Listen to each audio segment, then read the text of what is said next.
Shamar. What's going on YouTube? Washington. This is Marty 4 here once again. Hey, what's going on YouTube? This is your boy Jamari 4 here once again. Now I know this video is a little bit later than I wanted it to be, but you know, I had to do some overtime this week, so it is what it is. But we back and I'm still be consistent. Even if it's late, it's gonna still be consistent, god damn it.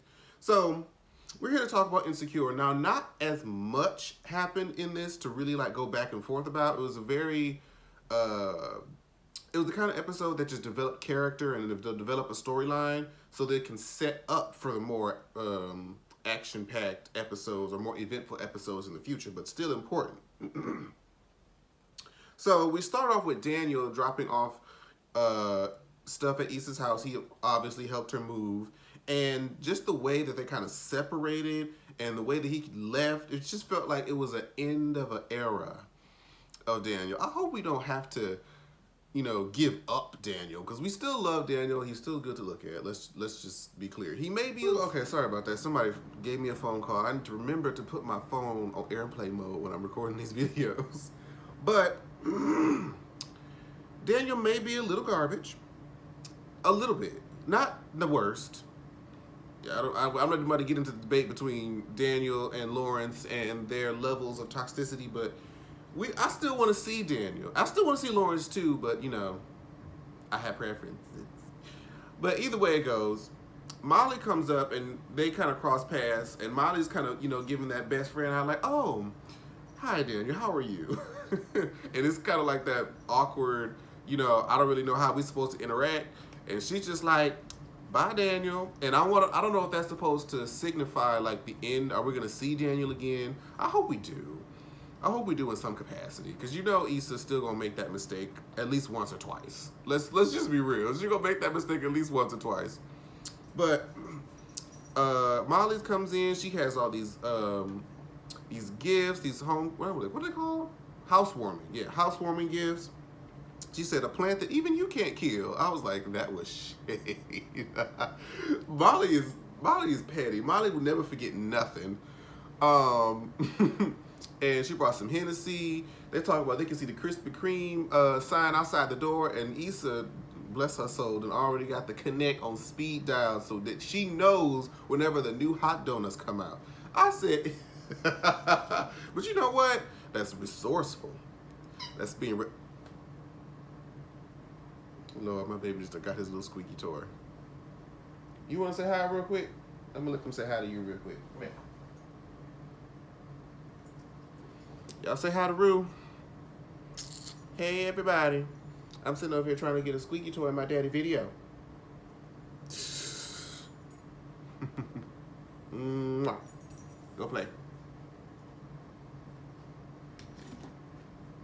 Don't tear down my speaker now. There you go. All right. So Issa gets to this taco stand, and lo and behold, we get the new piece of the season, which is Nathan, who is the same person from that lift ride. No, you can't. No, baby, I can't throw the thing with you now, baby. Daddy's working. Daddy's working. Go get it. Lord have mercy. It's just like a child. But Nathan comes up, and just so happens as Issa's getting her taco, and she drops the taco on the ground, Jesus. Now, if you've ever gone to a restaurant, usually it happens with like fast food or like something like ice cream. If you've ever dropped your food on the ground, you know it is a soul-crushing experience. Especially if you've like, I have my mouth prepared, I have my mouth ready to consume this burger, these fries, this shake, or whatever it may be, in her case, her taco, and it falls to the ground. And you are pissed. But then again, with Nathan standing right there, it kind of wasn't so bad. And he tried to make it seem like, yo, that looked tough. And he said living it was worse. And it was. And so he started flirting, and they're having this whole little, this heated exchange kind of. They're talking about he's coming to LA. He's from Houston. And he's talking about the differences between the two, which is very funny. for reasons that's very funny. But they're having this whole little debate, and what's funny is, of course, Issa is a Lyft driver, and he's talking about, the thing about LA is LA people are so flaky. Like, they just sit up there and do whatever. Now, mind you, everybody is flaky everywhere. I just want to put that out there. It's not just LA. But it's funny how Issa was trying to defend her city and say, no, we not, this, that, and the fourth. And as she's saying it, somebody that she's supposed to be, I guess doing, no, it wasn't a Lyft drive. It was her brother or somebody was texting her saying, hey, I'm here at the airport, or I'm here somewhere. Where are you at? And she just completely ignores the text and pays it complete dust. And I'm just like, see, Issa, this is what he's talking about. But it's just funny how they added that in there. That was really cute. And so they still walking. She brings him to like his, they're talking about their old neighborhood, this, that, and the four. And Frida calls, and she's like, hey, I need help doing something over at We Got Y'all. And she straight up lies and pulls this whole, I feel sick. I know I was supposed to meet you today, but I can't do it. I'm like, let me tell you, Issa in this particular episode, she didn't do bad, but sometimes I be feeling sorry for poor old Frida. Frida just be so pure. She tries so hard. But she just be getting shitted on sometimes. I just want to extend the hands of prayer to Frida, child. So now that she doesn't have to meet with Frida anymore, they're free to hang out, continue this truth dare date with Nathan. And I'm just like, ooh, Lord have mercy, Jesus. And you know what? I was looking at Nathan for so long trying to figure out, where do I know him from? And he was the one that was on How to Get Away with Murder. What was his role? He was a client of Michaela's. Something about, did he kill somebody or did he not kill somebody? Was he like dating his sister? It was something like that. He was a twin over there. If y'all remember that from How to Get Away with Murder, y'all watch that, leave that in the comments. Because I was listening to the Insecurity podcast with Hey Friend Hey and Crystal. Y'all go check that out because they are funny as fuck. But they mentioned where he saw him before because it was going to drive me crazy that I couldn't remember where I seen this man. And when they said it, that's what it was. All right, so they talk about, of course, she brought him to her old neighborhood or her old home that they used to live in. And he dares her to break into the house. And I'm like, Issa, what do you do? What do you mean? You can't just break it. Like, do you know that this place is abandoned? So when she was going through the backyard and they walking on the yard, I'm like, okay, this place must be abandoned, right? Nobody live here, right? Okay. So then she says, well, I dare you to jump into the pool. And he's like, okay, naked. I said, oh. Yo, when she said naked and he slowly started taking off his clothes, I said, I got real up and close onto the TV screen, watched very closely, and I was looking for any and everything. And they showed the little Duncan High cakes, and I'm just like, well, they did everything. I was like, all right, that's what I'm talking about. So then he said, I dare you to get into the pool. And he was like, are you gonna get in naked? She's like, avert your eyes. He said, you didn't avert your eyes. And she was like, damn, I didn't. I sure didn't. I sure didn't. So she done got naked into the pool, and they all in there close and stuff, talking about starting over. He talked about how, he moved out to LA because ain't nobody, he doesn't have any kids. He's not married. The only thing holding him down is himself. So, I mean, honestly, when you're young and you're in your 20s, early 30s, if you haven't, if you don't have any dependents, if you want to move, relocate, and if you're able to do it, do it. Experience it. Give it a chance. Why not? And, they talk about different passions and things of that nature. And, of course, she, I believe she mentions the, I forget what that crew is called, but that music group that supports young kids. She's thinking, like, I'm not really happy at where I'm at. There's this other place that I really want to be at. And she's feeling, like, inspired. Like, she really wants to leave her job. And I'm like, oh, okay. And just as things are starting to get, like, a little hot and heavy, somebody in the back, the people who actually live in this house, are like, somebody call the police. I'm like, how in the world did y'all think that this is okay and didn't even think that somebody may actually be living here? Like, was there no yard furniture? Did y'all even peep through the window to see if there's any furniture or anybody in the house? Y'all just went, got naked in the pool, and just thought it was okay. But child, they that was a mess. That was a hot mess. So they get back dressed. He's like, so what we doing next?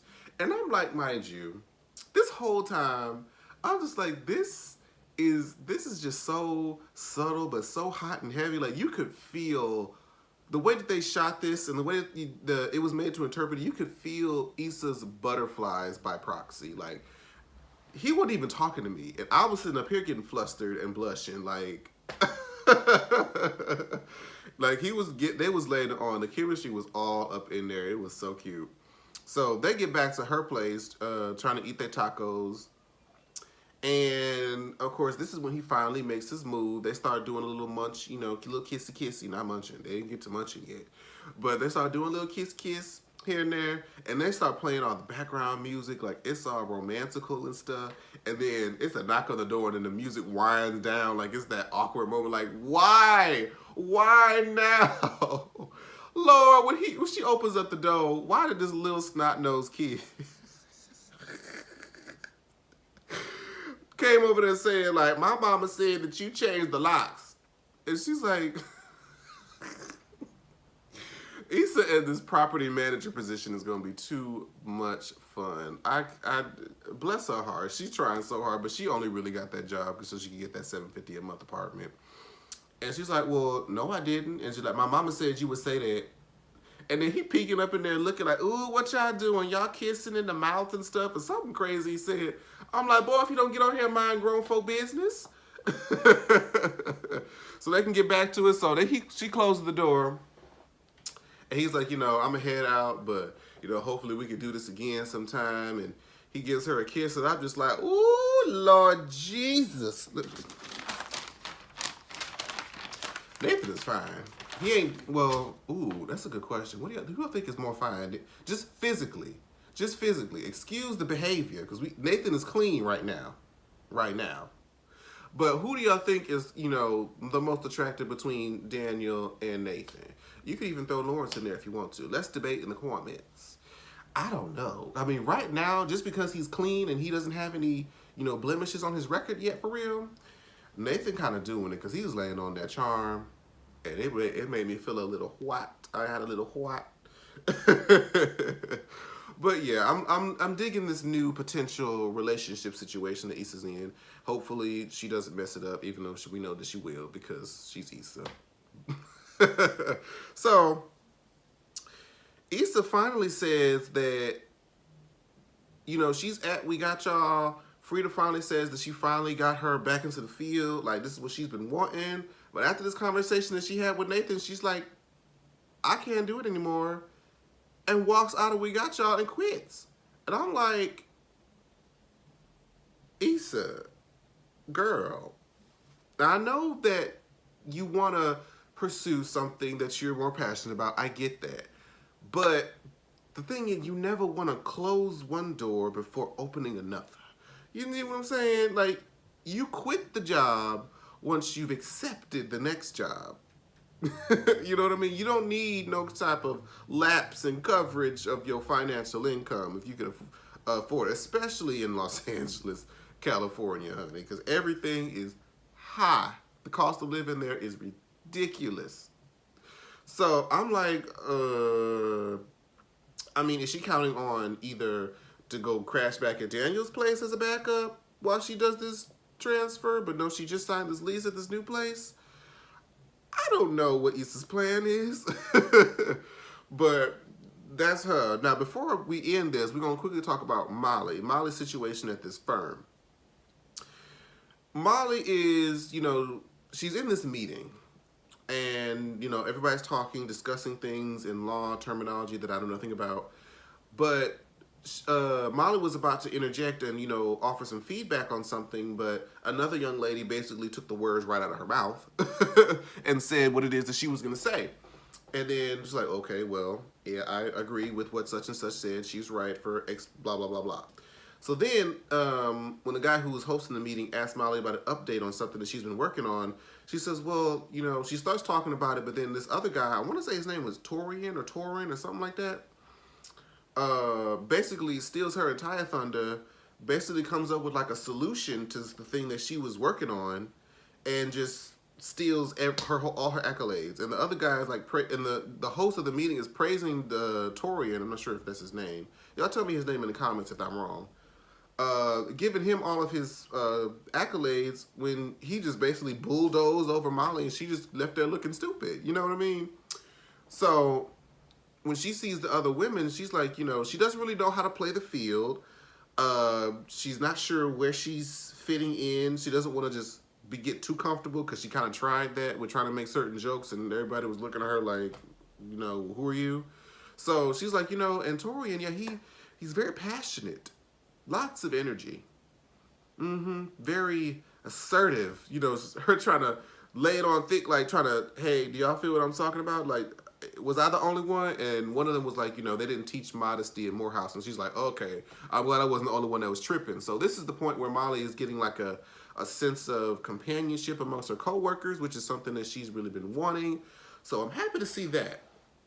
However, towards the end of Molly's sequence in this episode, she's working with him for something. And well, he was calling her into the office, I guess, for something that they were supposed to be working on. And the girls felt some type of way. Like, oh, I see that you're busy. Like, are you mad? Like, I'm thinking this is business. But in the back of my head, I'm thinking this is also Molly, though, with a man. So 9 times out of 10, she's going to end up screwing him. And I'm like, is that what this is about to be set up for? Because they're both, you know, they're both black. They're both at this firm. She can confirm that he's making good money. Like, she might be turned on by the fact that he's so assertive, but I feel like that's going to clash in the long run. I don't know. I could be getting ahead of myself, but I just felt like there's, you know, a little something. She had that tight blue dress on when she walked in the office. I'm just saying, Molly, I see you. We see each other. But that was Insecure. I think this is episode 4 or 5. I think it's episode 4. Yeah. And I believe we're halfway through the season, y'all. Like, this season's about to go by so fast. But I'm so glad I was able to talk about it here with y'all. Make sure y'all like, comment, and subscribe to the video. Share across all your social media sites. Help us build this brand of the reviews and the Jamar84 name. I appreciate any and everybody who still watches and is hanging out with me. I appreciate y'all. And yeah, I'm about to actually film my Love and Hip Hop review right after this. So if you are interested in seeing that as well, stay tuned. They'll be uploaded very close to one another. And once again, thank you guys so much for watching. I'll see you guys next time. Bye-bye. Like, share, subscribe. Jamar Washington.